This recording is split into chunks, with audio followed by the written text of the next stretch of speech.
皆さんごきげんよう、上川薫です。今回取り上げるのは、新しい駐日韓国大使、カン・チャンイル氏について取り上げていきます。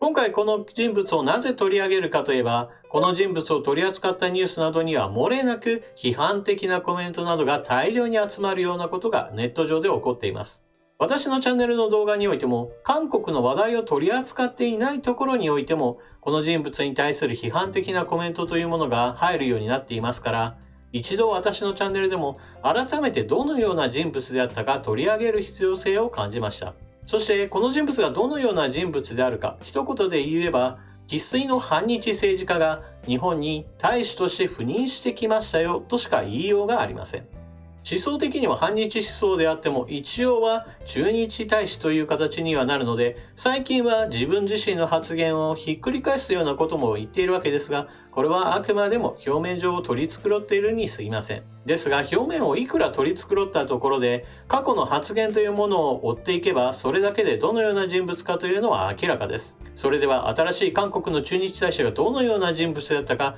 過去の発言を見ていきましょう。韓国の新駐日大使はなぜ歓迎されないのか。怒りを買った過去の発言録。韓国のカン・チャンイル新駐日大使が公務を事実上開始した。12日には外務省の秋葉事務次官と面会し、信任状の写しを提出した。ただ、自民党からは大使としてのアグレマン、承認を撤回するよう求める声が上がるなど歓迎ムードはない。日韓関係はいわゆる徴用工や慰安婦問題で冷え込むが、原因はカン氏自身の過去の発言にある。皇室。韓国の要人は日本の皇室に対し、たびたび礼を視する言動をとってきた。2012年8月には、当時のイ・ミョンバク大統領が天皇陛下、現在の上皇様の訪韓には、独立運動で亡くなった方々に対し、心からの謝罪をする必要があると述べた。カン氏も例外ではない。2019年10月に天皇陛下の呼称について、韓国では格が下の表現である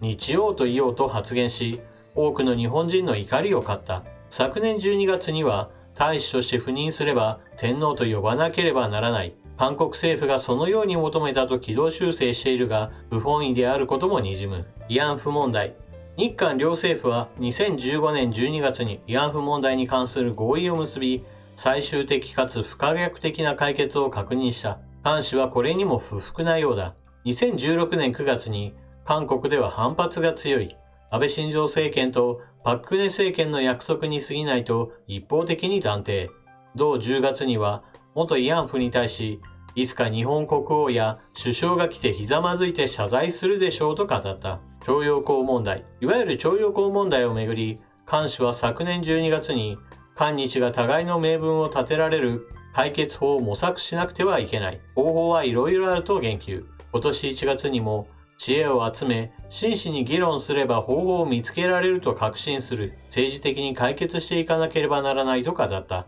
さも日韓が共に取り組むべき課題のように扱っているが、徴用工問題は1965年の日韓請求権協定で解決済みだ。すでに韓国の国内問題で日本に知恵や妥協を求めるような姿勢は甘えであり、筋違いと言える。北方領土。日本が抱える北方領土問題にも遠慮がない。2011年5月に北方領土はロシア領土、国後島に対するロシアの実効支配を確認できたと指摘した。昨年12月にロシアに奪われ占有されたという趣旨で述べたが、うまく伝わらなかったと釈明したが、駐日大使就任を前にしたアリバイ作りにしか映らない。軍事情報包括保護協定 GSOMIA。日本政府は2019年7月、韓国に対する半導体材料3品目の輸出管理を厳格化すると発表した。いずれも軍事転用の恐れがある物品で、第三国への流出を防ぐ目的だ。これに対し、韓国政府は日本との GSOMIA の破棄を通告するという暴挙に出た。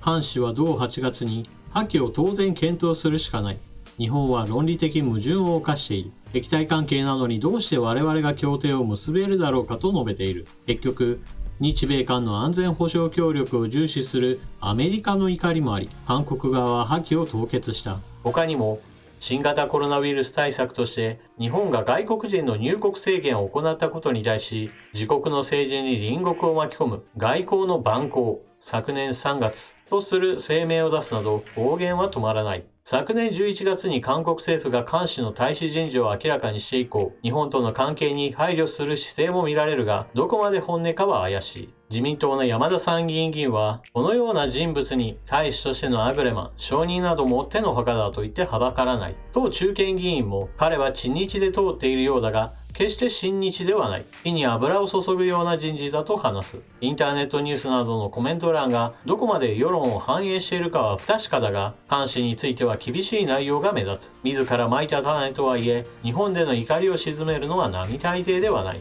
過去の発言を一つ一つ取り上げていっても、この人物というものが完全に日本側にとっては敵対的な人物であるなということがわかるわけですが、最近においても駐日大使に決まったよというその段階においても、日本政府側との話し合いが行われておらず、記事の中で出てきたアグレマン、承認というものが日本政府側が出していない段階において、韓国側ではもうこの人物に決まりましたよ、日本側はさっさと飲んでくださいといったような非常に無礼なことを行っています。そしてそのような無礼をした背景としても、このような発言というものが過去にいくらでも出てくるような人物であり、日本側としてはとても歓迎できるような人物ではないことから、最初にもう決まったよ、もう決まったんだからこれを受け入れなさいと韓国側が押し付ける形となったのです。このような人物を選ぶということが、まさに韓国側から日本に向けたメッセージです。日本と友好関係を結ぶ気など全くありませんよ。むしろ友好関係ではなく、私たち韓国の言うことを日本側が従いなさいという、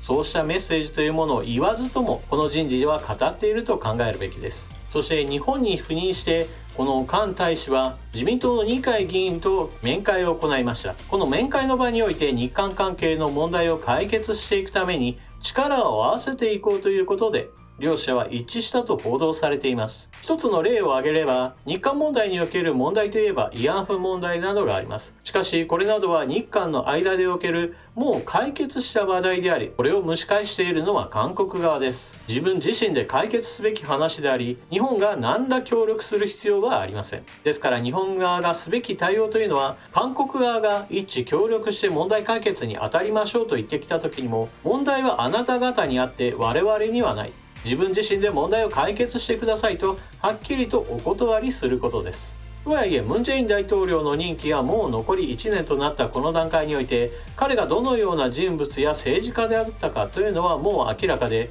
自分自身の問題行動について反省するそのような考え方はそもそも持ってはいません。ですから自分自身で解決してくださいよと日本政府側が言っても、何を言われているか理解する頭というものはないかもしれません。自分に問題があると指摘された時に、その通りだなという受け止める気持ちというものがなければ、全ての問題を他人のせい、この場合であれば日本のせいにする、この根本的な思考方法というものが存在する限り、状況というものは変わらないわけです。ですから日本側としてはそのように問題解決すべきなのは韓国自身で行ってくださいと突き放すだけでよく、それによって年月が流れ、大統領が変わるのをしばらくは待つのが良いでしょう。もちろん新しい大統領に変わったといっても、基本的には反日姿勢というものを持った政治家しかあの国では大統領になりませんから、日韓関係がいきなり改善することなどは、たとえ大統領が変わったとしてもありえない話です。ですから年数が経ったとしても日韓関係が改善しないなといったことを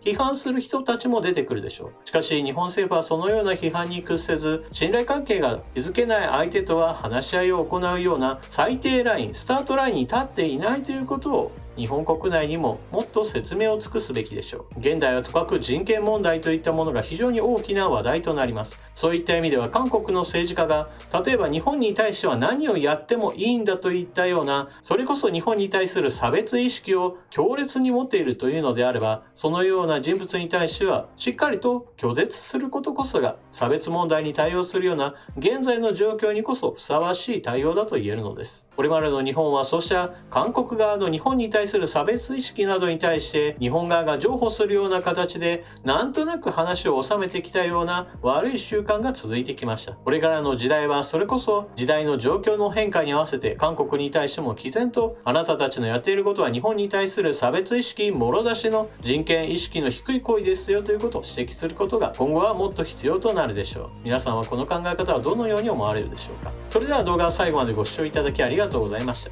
チャンネル登録していない方はぜひともチャンネル登録を、そして動画を見終わったら評価ボタンのクリックもよろしくお願いします。それでは次の動画でまたお目にかかりましょう。またね。